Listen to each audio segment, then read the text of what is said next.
Hello viewers, இனி நம்ம பார்க்க போறது ஒன் பீஸ் எபிசோட் 1152 பார்ட் 1.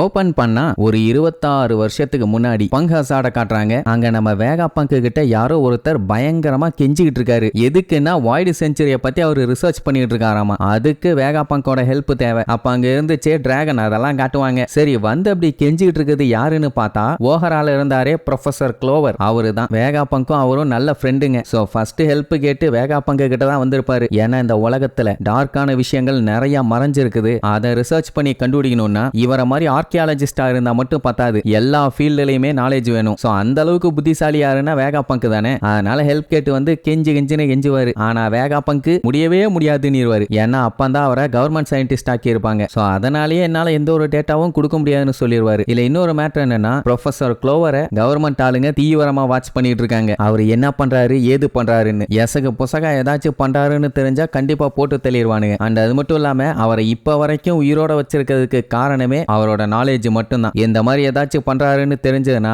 அலேக்கா தூக்கி கடாசிடுவானுங்க. வாய்டு செஞ்சுரியோட டார்க்னஸ்னு சொல்றியே, அப்படி அந்த டைம்ல நடந்த நல்லது கெட்டது எல்லாத்தையுமே நம்ம ஜட்ஜ் பண்ண முடியாது. சோ பேசாம இருக்கிறதா உனக்கு நல்லது அப்படின்ட்டு பயங்கரமா அட்வைஸ் பண்ணுவாரு. மண்ட சைஸ பாத்தீங்களா எத்தா தண்டின்னு. அதனால தான் பாதியா வெட்டி மனுஷன் ஆப்பிள சொருகிட்டாப்ல. க்ளோவருக்கு என்ன ஒரு கவலையா இருக்கும்னா அந்த டீன்னு பேர் வச்ச எல்லாத்தையுமே கவர்மெண்ட் ஆளுங்க தேடி தேடி கொள்ள ஆரம்பிச்சானுங்க. அதுவும் க்ளோவரோட கண்ணு முன்னாடியே கொண்டிருக்காங்க. அதான் அவரால் ஏத்துக்கவே முடியல.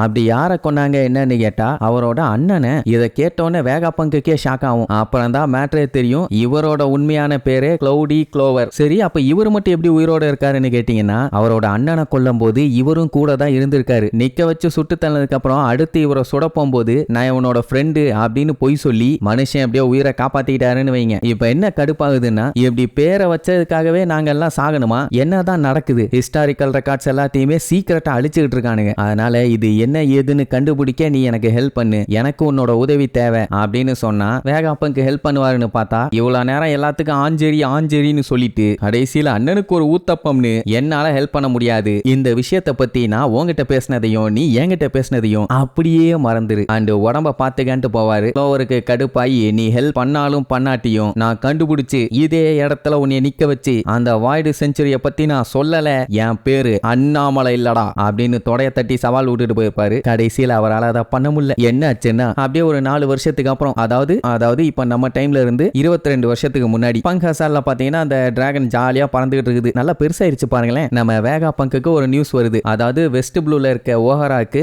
பஸ்டர் கால் இஷ்யூ பண்ணிருக்காங்க அப்படின்னு. அந்த விஷயத்தை கேட்டு அந்த கேஸ் மண்டைய சீசர் இருக்கானே அவன் ஜாலியா துள்ளி குதிச்சு என்ஜாய் பண்ணிட்டு இருப்பான். அது மட்டும் இல்லாம அவனுக்கு அந்த சம்பவத்தை நேர்ல பார்க்கணும்னு ஆசையா இருக்குதாமா. அவங்க பண்ண தப்புக்கு அவங்க அனுபவிக்கத்தான் செய்யணும். இந்த மாதிரி கவர்மெண்ட் பண்ணாதான் நாளைக்கு இன்னொருத்தன் வாய்டு செஞ்சுரியை கண்டுபிடிக்கிறதுக்கு அட்டெம்ப்ட் எடுக்க மாட்டான். சூப்பர் எக்ஸாம்பிள்னு சொல்லி ஆட்டம் போட்டுட்டு இருப்பான். இதை கேட்டுட்டு வேகா பங்க் ரொம்பவுமே கவலைப்படுவாரு. ஏன்னா அங்கதான் அவரோட பெஸ்ட் ஃப்ரெண்ட் இருக்கான். அவனுக்கு ஏதாச்சும் ஆயிருக்குமோன்னு பயம். அதுக்கப்புறம் ஒரு 2 சயின்டிஸ்ட் பேசிட்டு இருப்பாங்க. இந்த மாதிரி ஓஹரால இருக்க எல்லாத்தையுமே கொண்டு மொத்தத்தையும் அழிச்சிட்டானுங்க. ஆனா ஒரே ஒரு பொண்ணு மட்டும் தப்புச்சிட்டா. அவளையுமே வாண்டட் லிஸ்ட்ல சேர்த்துட்டாங்க. ஐயோ பாவோன்னு இருப்பாங்க. வேற யாரு? நம்ம நிக்கோ ராபின் தான். கட் பண்ணா வேகா பங்க் பூவோட ஓஹராக்கு போவாரு. அங்க பாத்தீங்கன்னா தண்ணிக்குள்ள ஃபுல்லா புக்கா இருக்கும். அப்பதான் மேட்ரு தெரியுது அவங்க தப்பிச்சு போறதுக்கெல்லாம் டைம் இருந்திருக்குது. ஆனா அவங்க தப்பிக்காம இத்தனை வருஷமா கஷ்டப்பட்டு சேகரிச்ச தகவல்கள் எல்லாத்தையுமே காப்பாத்தணுங்கிறதுக்காக அவங்க உயிரை தியாகம் பண்ணிருக்காங்க. இதெல்லாம் பார்க்கும்போது வேகா பங்க் தேம்பி அழுவாரு. இந்த டாக்குமெண்ட்ஸ் எல்லாத்தையும் காப்பாத்துறதுக்காடா உயிரை விட்டீங்கன்னு. அப்பதான் அவருக்கே புரிய வருது அவங்க உயிரை விட அவங்க ரிசர்ச்ச பெருசா நினைச்சிருக்காங்கன்னு. அப்புறம் என்ன கொண்டு வந்த பொக்கே வாங்க வச்சுட்டு ஃபீல் பண்ணிட்டே கிளம்பி இருப்பாரு. அப்படியே கட் பண்ணி இப்ப காட்டுறாங்க பிராட்காஸ்ட் இன்னும் போயிட்டு தான் இருக்குது. அவர் பாத்தீங்கன்னா நம்ம க்ளோவர் சொன்ன விஷயத்தெல்லாம் சொல்லி ஹிஸ்டரிய கடலுக்கு அடியில ஆழமான ஒரு இடத்துல புதைச்சிருக்கானுங்க. அதை கண்டுபிடிக்கிறதுக்காக அந்த உண்மையை கண்டுபிடிக்கிறதுக்காக ஏகப்பட்ட பேர் அவங்க உயிரை சாக்ரிஃபைஸ் பண்ணியிருக்காங்க. எப்படியாச்சும் இந்த உலகத்துக்கு அந்த உண்மை தெரிஞ்சிடணும்னு. அதனால தான் அந்த பிராட்காஸ்ட் வழியா உங்களுக்கு இந்த உண்மை எல்லாத்தையுமே நான் சொல்லணும்னு ஆசைப்படுறேன் அப்படின்னு அவர் பேசிட்டு இருக்கும்போது ராபின் அதை கேட்டு அழுதுகிட்டு இருப்பான். ஏன்னா அப்பதான் அவங்க அம்மாவை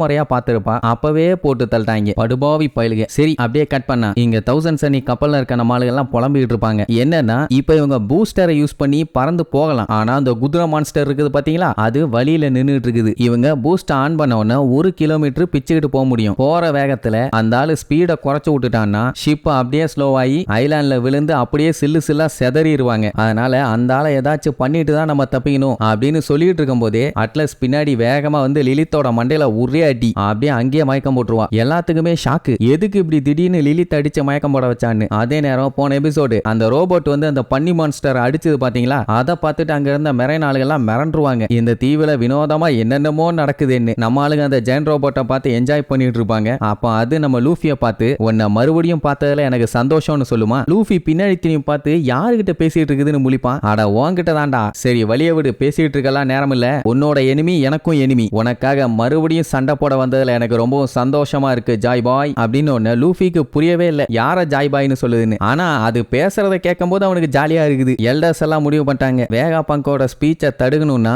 இந்த ரோபோட்டை பார்ட்டா பிரிச்சு மேயணும், இல்லன்னா அது வரைக்கும் பஞ்சாயத்து தான் அட்டாக் பண்ண ரெடி ஆவாங்க. ஆனா அந்த ரோபோட் ஜாய் பாய் நான் என்ன ஆனாலும் ப்ரொடெக்ட் பண்ணுவேன், எந்த டேஞ்சரும் அவனை நெருங்க விட மாட்டேன்னு சண்டைக்கு ரெடி ஆகும். அதே நேரம் இங்க ஜெயிண்ட்டுங்கெல்லாம் இதாண்டா கேப் எஸ்கேப் ஆகலான்னு கப்பல் எடுத்துட்டு கிளம்புவாங்க. அப்போ டோரி இருந்துட்டு அந்த ரோபோட் நமக்கு சப்போர்ட் பண்ணி தான் சண்டை போட்டுட்டு இருக்குதான்னு கேட்பான். லூஃபி இருந்துட்டு எனக்கே தெரியலப்பா, ஆனா ஜாய் பாய்னு யாரையோ ப்ரொடெக்ட் பண்ணுன்னு சண்டை போட்டுட்டு இருக்குது, யார் அதுன்னு கேட்டுட்டு இருப்பான். இவங்க எல்லாத்துக்கும் ஷாக்கு, ஏன்னா அந்த ரோபோட் பேசினது இவங்களுக்கு எல்லாம் கேட்கல, லூஃபிக்கு மட்டும் தான் கேட்டிருக்கும். சரி அப்படியே தப்பிச்சிருவாங்களான்னு பார்த்தா அதான் மெரைனாளுக்கு சுத்தி நின்றுட்டு இருக்காங்களே, அவிகளை விடாதீஹே சுட்டு கொல்லுஹே அப்படின்னு கண்ட மேனிக்கு அட்டாக் பண்ணுவாங்க. அதே நேரம் இங்க வேகா பங்கு 900 இயர்ஸ்க்கு முன்னாடி நடந்த சம்பவத்தை பார்க்கணும்னா ஒரு ஆங்கிள் இருந்து பார்க்க முடியாது, அதை மல்டிபிள் பெர்ஸ்பெக்டிவ்ல இருந்து அப்ரோச் பண்ணும். அப்பதான் அது என்ன எதுன்னு விலாவாரியா தெரியும். அதை கண்டுபிடிக்க வேகா பங்குக்கும் டைம் இருந்துச்சு. அப்படி செக் பண்ணி பார்க்கும்போது தான் இன்னுமே தடுக்க முடியாத அளவுக்கு பவர்ஃபுல்லான சில ஆட்களும் இருக்காங்க அப்படிங்கிற விஷயம் தெரிய வந்துச்சு. அதே நேரம் இங்க அந்த ரோபோட் அட்டாக் பண்ண ரெடியாச்சுல்ல, அதை கவுண்டர் அட்டாக் பண்ண புழு மான்ஸ்டர் என்ன பண்ணும், வாயை பொழந்துக்கிட்டு வேகமா வரும். இங்க இந்த அயன் ஜெயன்ட் ரோபோட் அதோட கையில பயங்கரமா பவர் ஏத்திட்டு இருக்கும். வந்த உடனே ஒரே அடி அடிச்சு தெரிக்க ஒண்ணுன்னு. இதை பார்த்துட்டு நம்ம பயில எல்லாம் என்ஜாய் பண்ணிட்டு இருப்பாங்க. சூப்பர், ரோபோட் ஃபயர் பண்றதுக்கு ரெடி ஆகுது, இன்னைக்கு அந்த புழு தந்தூரி தான். ஆனா என்ன பஞ்சாயத்தாச்சுன்னா இந்த ரோபோட் பாத்தீங்கன்னா பல 100 வருஷங்களுக்கு முன்னாடி உள்ளதுல சோ துருபிடிச்சு போனதுனால ஒழுங்கா ஒர்க் ஆகல. அப்ப அந்த புழு மான்ஸ்டர் ஒரே கவ்வு தொக்கா மாட்டிக்கிச்சு. நம்ம பயில எல்லாம் கதறிட்டு இருப்பாங்க, இத்தனை வருஷம் ஆனதுனால துருபிடிச்சு போச்சேன்னு. அப்பந்தான் சேட்டன் நீ இந்த ரோபோட்டை பாத்துக்க, நான் அவங்கள பாத்துக்கிறேன்னு குடு குடு குடு குடுன்னு அந்த புழு மான்ஸ்டர் மேல ஏறி ஒரு ஜம்ப் டைரக்டா ஜெயண்ட்டுங்களோட கப்பல்ல வந்து ஒரு லேண்டிங்.